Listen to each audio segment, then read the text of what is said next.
Không có giấy phép hành nghề theo quy định nhưng Nguyễn Văn Kiên, 40 tuổi ở tỉnh Gia Lai, tự xưng là thần y, tiến hành chữa bệnh cho người dân nên bị Ủy ban Nhân dân huyện Đắk Đoa phạt vi phạm hành chính 42 triệu 500 ngàn đồng.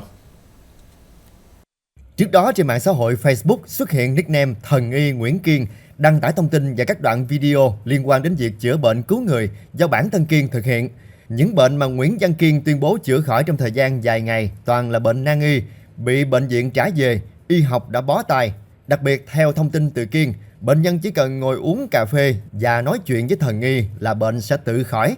Sau khi phát hiện Nguyễn Văn Kiên hành nghề trái quy định, Công an xã Hải Giang lập hồ sơ xử phạt theo quy định với tổng số tiền là 42 triệu 500 ngàn đồng, trong đó 7 triệu 500 ngàn đồng đối với hành vi sử dụng hình thức mê tín trong khám chữa bệnh và 35 triệu đồng với hành vi khám chữa bệnh khi chưa được cấp chứng chỉ hành nghề khám bệnh chữa bệnh.